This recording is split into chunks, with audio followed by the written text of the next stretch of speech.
ونصلي على رسوله الكريم أما بعد. ہم سبھی آج انتہائی درجے خوش قسمت ہیں، اس لیے کہ آج کی ہماری اس مجلس کا تعلق جہاں کتاب اللہ سے ہے وہاں رجال اللہ سے بھی ہے. حضرت مفتی محمد شفیع صاحب رحمہ اللہ تعالی بار بار یہ ارشاد فرمایا کرتے تھے، اور معارف القرآن میں بھی کسی جگہ پر یہ ہے کہ یہ دین کی گاڑی کے دو پہیے ہیں، کتاب اللہ اور رجال اللہ. ان دونوں پہیوں سے یہ گاڑی چلی ہے. اللہ جل جلالہ وعم نوالہ اگر چاہتے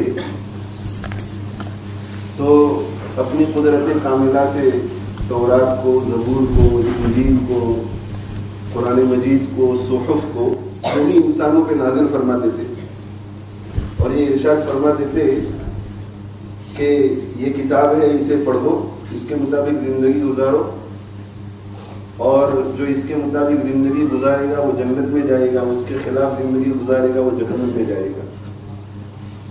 لیکن ایسا کبھی نہیں ہوا. ہر کتاب کی تعلیم کے لیے اللہ جل جلالہ وعم نوالہ نے رجال کو بھیجا، اور ایک طویل سلسلہ 2 4 5 8 10 نہیں، کم و بیش 1,24,000 انبیاء علیہ الصلوۃ والسلام دنیا میں آئے، اور یہ رجال اللہ کا سب سے پہلا طبقہ ہے. اس کے بعد حضرات صحابہ کرام رضوان اللہ تعالی علیہم اجمعین، اور پھر ہماری امت کے تابعین، تبع تابعین، اور چلتے چلتے ہر دور میں اولیاء کرام کی ایک جماعت رہی ہے. اور اللہ جل جلالہ وعم نوالہ نے مسلمانوں کو اس کا حکم بھی دیا ہے، یا ایھا الذین آمنوا اتقوا اللہ وکونوا مع الصادقین. اے ایمان والو، تم اللہ کا تقوی اختیار کرو اور سچوں کی معیت اختیار کرو. یا ایھا الذین آمنوا، اے ایمان والو، ہم نے تمہیں ایمان کی دولت سے نوازا ہے، اس ایمان کی حفاظت تقوی میں، اور تقوی کی حفاظت اہل اللہ کی صحبت میں ہے. ایمان کی حفاظت تقوی میں ہے، تقوی کی حفاظت اہل اللہ کی صحبت میں ہے. یا یوں سمجھو کہ اہل اللہ کی صحبت سے تقوی آئے گا، اور تقوی میں جتنا اضافہ ہوتا چلا جائے گا اتنی ہی ایمان کی حفاظت ہوتی چلی جائے گی. اس لیے میرے محترم حضرات، آج ہم بڑے خوش قسمت ہیں کہ اس وقت حضرت پیر طریقت عارف باللہ محبوب العلماء حضرت اقدس مولانا قمر الزمان صاحب دامت برکاتہم تشریف فرما ہے، اور ابھی ابھی آپ نے حضرت حکیم اختر صاحب دامت برکاتہم کی کچھ اشعار پڑھے جو اس مجلس سے بہت زیادہ مناسبت رکھنے والے ہیں. اس میں ایک شعر یہ تھا کہ کسی اہل دل کی صحبت جو ملی کسی کو اختر، کسی اہل دل کی صحبت جو ملی کسی کو اختر، اسے آ گیا ہے جینا، اسے آ گیا ہے مرنا. نہ کتابوں سے، نہ وعظوں سے، نہ زر سے پیدا، دین ہوتا ہے بزرگوں کی نظر سے پیدا. حضرت شیخ عبدالرحمن محدث دہلوی رحمۃ اللہ علیہ کے بارے میں غالباً آتا ہے کہ حضرت ایک مرتبہ خلوت میں تشریف لے گئے، اور طویل مدت کے لیے خلوت میں رہے، اور خلوت سے فارغ ہونے کے بعد جب آپ مسجد سے باہر نکلے تو سب سے پہلی نظر آپ کی ایک کتے پر پڑی. وہاں سے ایک کتا گزر رہا تھا، اس نے اتفاق، تو سب سے پہلی نظر آپ کی کتے پر پڑی. شیخ عبدالرحمن محدث دہلوی رحمۃ اللہ علیہ کی اس چلا کشی کے بعد جب اس کتے پر نظر پڑی، یہ حکیم الامت تھانوی نور اللہ مرکزہ نے لکھا ہے. اگر حضرت نہ لکھتے یا حضرت جیسی کوئی شخصیت نہ لکھتی تو ہمیں شاید یقین نہ آتا. تو کتے پہ نظر پڑی، اس نظر کی وجہ سے کتے کا حال یہ ہو گیا کہ پورے دہلی کے اندر وہ کتا جس گلی میں بھی جاتا تھا اس گلی کے سارے کتے اس کے سامنے ادب سے بیٹھ جائے گا. تو ایک اہل دل کی نظر کتے پر جب وہ پڑی اور وہ کتوں کا سردار ہو گیا تو کسی اہل دل کی نظر کسی انسان پر پڑ جائے اس کا کیا مقام ہوگا. تو اس وقت حضرت اقدس مولانا قمر الزمان صاحب دامت برکاتہم تشریف فرما ہے. ان پر ایک کی، دو کی، تین کی، چار کی نظریں نہیں پڑی ہے، متعدد بزرگوں کی نظریں پڑی ہے. سب سے پہلی بات تو یہ کہ بچپن ہی سے حضرت کے والد صاحب نور اللہ مرقدہ کی، حضرت کی محمد تھانوی نور اللہ مرقدہ کے اجل خلیفہ حضرت شاہ وسیع اللہ صاحب رحمہ اللہ تعالیٰ کے یہاں آمد و رفت رہی تھی. تو حضرت اپنے بچپن ہی سے اپنے والد محترم کے ساتھ حضرت شاہ وسیع اللہ صاحب رحمۃ اللہ علیہ کے یہاں تشریف لے جایا کرتے تھے، حاضری دیا کرتے تھے. اور حضرت شاہ وسیع اللہ صاحب رحمۃ اللہ علیہ کی نظر حضرت کے بچپن سے پڑی اور حضرت میں پتہ نہیں حضرت نے کیا لکھا ہوگا، اس لیے کہ ہر باپ اپنی بیٹی کسی کو دینے سے پہلے بہت سوچتا ہے. تو حضرت کے اندر کوئی چیز نظر آئی ہوگی حضرت شاہ وسیع اللہ صاحب رحمۃ اللہ علیہ. تو غالباً حضرت کی عمر 17 سال کی تھی اس وقت. حضرت شاہ وسیع اللہ صاحب رحمۃ اللہ علیہ نے خود یہ فیصلہ کیا کہ مجھے حضرت مولانا قمر الزمان صاحب دامت برکاتہم جو اس وقت ایک طالب علم تھے ان سے اپنی بیٹی کو بیاہنا ہے. اس وقت غالباً حضرت ہدایت اللہ ہو کے لگ بھگ پڑھ رہی تھی.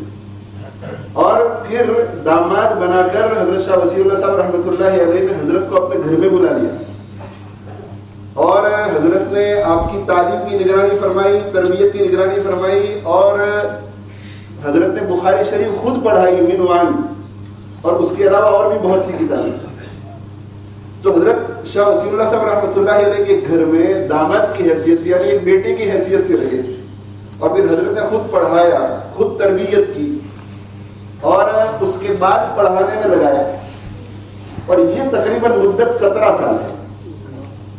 تو دامادی کے بعد تقریباً 17 سال کی مدت حضرت شاہ وسیع اللہ صاحب رحمۃ اللہ علیہ کی صحبت میں گزاری. اور جو کامل ہوتے ہیں میرے بھائیوں وہ کبھی بھی اپنے آپ کو کسی کی سرپرستی اور نگرانی کے بغیر رہنے نہیں دیتے. جب حضرت شاہ وسیع اللہ صاحب رحمۃ اللہ علیہ کا وصال ہوا تو حضرت مولانا قمر الزمان صاحب دامت برکاتہم نے اپنا تعلق حضرت مولانا محمد احمد پرتاپ گڑھی رحمۃ اللہ علیہ سے جوڑا جو اپنے زمانے کے بہت بڑے ولی تھے جن کی خدمت میں حضرت مولانا علی میاں ندوی صاحب رحمۃ اللہ علیہ جیسے اکابر جایا کرتے تھے. اور یہ تعلق تقریباً 24 سال تک رہا. یعنی آپ یوں سمجھیے کہ 17 سال کی عمر سے پہلے حضرت شاہ وسیع اللہ صاحب کے پاس آنا جانا اور اس مدت میں خاص توجہ رہی ہوگی تبھی تو دامادی کا شرف نصیب ہوا. اور پھر دامادی کے شرف کے بعد 40 سال سے زیادہ کی مدت آپ نے بزرگوں کی نظروں میں گزارا. اور حضرت شاہ وسیع اللہ صاحب رحمۃ اللہ علیہ کے یہاں بھی حضرت کو خصوصیت حاصل تھی اور حضرت مولانا محمد احمد پرتاپ گڑھی رحمۃ اللہ علیہ کے یہاں بھی حضرت کو خصوصیت حاصل تھی.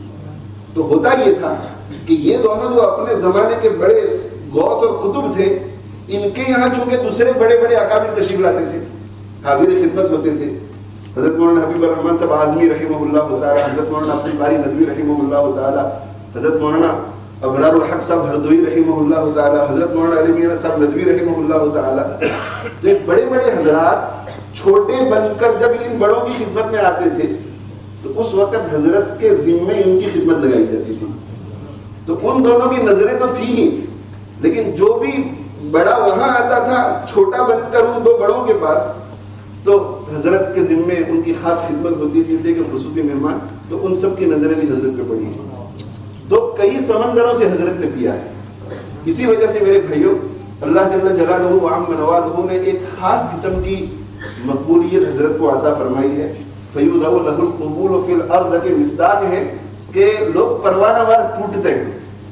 اور حضرت کئی سالوں پہلے جب سب سے پہلی مرتبہ لیسٹر میں تشریف لائے تھے، یہیں پر پرانی مسجد نور میں حضرت کا آواز تھا. اس وقت میں نے یہ عرض کیا تھا کہ حضرت حکیم محمد تھانوی نور اللہ مرقدہ نے یہ ارشاد فرمایا ہے کہ کامل کی علامت یہ ہے کہ اس کے پیچھے چلنے والے علماء ہوتے ہیں. تو اس وقت اس وقت بھی حضرت کے پیچھے علماء بہت چلتے تھے، لیکن اس وقت میں اور اس وقت میں بہت فرق ہو گیا. یعنی علماء کی ایک بہت بڑی تعداد حضرت کے پیچھے چلتی ہے، اور اس وقت بھی آپ دیکھ رہے ہیں کہ آج ہماری مسجد میں علماء کی کثرت سے دور دور سے لوگ آئے ہیں، اور بڑے بڑے علماء. تو اس وقت ہم بہت خوش نصیب ہیں. یہ میں نے آپ دوستوں کے لیے اس لیے عرض کیا کہ بعض دفعہ ہوتا یہ ہے کہ بھئی علماء آتے ہیں چلے جاتے ہیں، اور ممکن ہے کہ تفریحاً آتے ہوں. ایسی بات نہیں ہے. یہ حضرات کتنا سوتے ہیں، کتنا کھاتے ہیں، کتنا پیتے ہیں، وہ تو قریب سے دیکھنے والوں کو علم ہوتا ہے.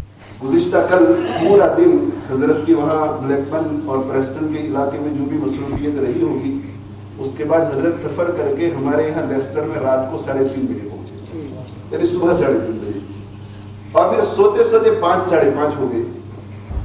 اور پھر حضرت نے بعد میں خود مجھ سے فرمایا، جب میں نے پوچھا کہ حضرت نیند، تو حضرت نے فرمایا کہ بہت اچھی نیند آئی، لیکن تفصیل جب معلوم کی تو پتا چلا کہ 1 گھنٹے کے بعد اٹھ گئے اور استنجا وغیرہ سے فارغ ہو کر پھر لیٹے، اور پھر 1 گھنٹے کے بعد اٹھ گئے، اور اس کے بعد مسلسل کاموں میں.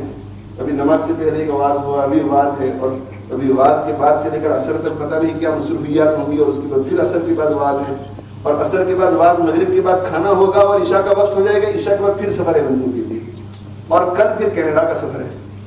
تو یہ حضرات جو ہیں، ہم جیسے نوجوان اس قسم کے پر مشقت اسفار میں 2-3 دن میں تھک جاتے ہیں اور بیمار ہو جاتے ہیں، تو ان حضرات کو شوق نہیں ہوتا. اصل میں یہ حضرات اس لیے آتے ہیں کہ ان کے دلوں میں اللہ کی محبت اور اللہ کے عشق کی جو لو جل رہی ہے. یہ حضرات چاہتے ہیں کہ اب ہم چراغ سحری ہیں، دنیا سے جانے سے پہلے پہلے یہ امانت جو ہمیں ہمارے بزرگوں سے ملی ہے، ہم بھی دوسروں کے دلوں کو روشن کر دی جائیں اور دوسروں کے دلوں کے اندر عشق کی آگ کو بھڑکا کر دیں. یہ میرے بھائیوں ہمارے لیے قربانیاں دیتے ہیں. اس لیے آپ حضرات کی خدمت میں میری گزارش ہے کہ طلب کے ساتھ محتاج بن کر حضرت کی اس مجلس میں شرکت فرمائیں. جو باتیں سمجھ میں آئیں وہ بھی بہت مفید ہیں، سمجھ میں نہ آئے وہ بھی بہت مفید ہیں. ان حضرات کی خدمت میں صحبت میں صرف بیٹھنا یہی بہت بڑی بات ہے. اور ایک اخیری بات کر کے عرض کرتا ہوں، حضرت کی برکت سے اس وقت ذہن میں آئی کہ ہماری زبان پر جو الفاظ آتے ہیں اس کا پہلے ورود دل پر ہوتا ہے. تو پہلے ورود دل پر ہوتا ہے اور پھر دل پر سے زبان پر آتا ہے. جس کا دل فسق و فجور سے گندا ہوتا ہے وہ کتنی ہی اچھی بات کیوں نہیں کہے گا، اس کے اندر فسق و فجور ملا ہوا ہوگا. اور جس کا دل صاف شفاف اور تقوی سے آراستہ ہوتا ہے وہ کتنی ہی سیدھی سادی بات کیوں نہیں کہے گا، لیکن اس کے ساتھ تقوی آئے گا. ویسے حضرت کی باتیں تو بہت اونچی ہیں، حضرت کی باتیں سیدھی سادی نہیں ہے، یہ علم سے بھری ہوئی ہوتی ہے. میں نے حضرت کی خدمت میں عرض کیا کہ حضرت آپ کی 8 گھنٹے کی جو تقریر ہوتی ہے اس سے ہم جیسوں کو اتنا مواد مل جاتا ہے کہ ہم کئی ہفتوں تک تقریر کر سکتے ہیں اس میں سے. تو حضرت کی بہت پرمغز تقریر ہوتی ہے، صاحب علم بھی ہے، صاحب فضل بھی ہے، اللہ نے جامع الکمالات بنایا ہے. لیکن اگر باتیں سمجھ میں نہ آئے تب بھی ان حضرات کو دیکھنا، ان کی صحبت میں بیٹھنا، ان کی مجلسوں میں بیٹھنا اتنا ہی کافی. صحابی بنتا ہے اللہ کے نبی کی بات سن کر نہیں، اللہ کے نبی کی بات سن کر نہیں، صرف اللہ کے نبی کی صحبت میں ایمان کی حالت میں جا کر 1 سیکنڈ کے لیے دیکھ لینے سے صحابی بن جاتا ہے. چاہے اس نے پوری زندگی تہجد نہ پڑھی ہو، پوری زندگی چاش نہ پڑھی ہو، اور پھر 1 سیکنڈ اس نے دیکھ لیا ایمان کی حالت میں، اس صحبت کی برکت سے پوری امت کے اولیاء کو ایک پلڑے میں رکھ دو اور اس صحابی کو دوسرے پلڑے میں، یہ سارے ولی مل کر اس کا مقابلہ نہیں کر سکتے. اس لیے ہم اس وقت صحبت میں بیٹھے ہوئے ہیں، ہمیں اللہ نے یہ صحبت عطا فرمائی ہے. اگر اخلاص ہوگا، سچی نیت ہوگی، طلب ہوگی، محتاج بن کر بیٹھیں گے. اللہ کی ذات سے کبھی امید ہے کسی اہل دل کی صحبت جو ملی کسی کو اختر، اسے آ گیا ہے جینا، اسے آ گیا ہے مرنا. اللہ کی ذات سے امید ہے کہ حضرت کی آج کی یہ نشست اور یہ صحبت ہماری زندگیوں کے بدلنے کا ذریعہ بنے گی اور ہمارے مردہ قلوب کے زندہ ہونے کا ذریعہ بنے گی اور ہم سب کے دلوں میں عشق الہی کی آگ کی بھڑکنے کا ذریعہ بنے گی. ہم دعا کرتے ہیں کہ اللہ تعالیٰ حضرت کو ہم سب کی طرف سے جزائے خیر عطا فرمائے اور اللہ تعالیٰ حضرت کے اس چراغ کو ہمیشہ کے لیے جلتا رکھے، مدت مدید تک جلتا رکھے اور اللہ تعالیٰ خدمت خلق اور اشاعت طریق کا حضرت سے خوب کام لے اور اللہ تعالیٰ حضرت کے فیوز کو پوری دنیا میں عام اور تام فرمائے اور اللہ تعالیٰ حضرت کی صحت میں، حضرت کے قوا میں، حضرت کی ہمت میں اور مزید برکت پیدا فرمائے، اور ہم سبھی کو، پوری امت کو حضرت جیسے اور جتنے اولیاء ہیں، مصلحین ہیں، ان کی قدردانی کی توفیق عطا فرمائے۔ وآخر دعوانا الحمدللہ رب العالمین، وصلی اللہ علی نبینا محمد وعلی آلہ وصحبہ۔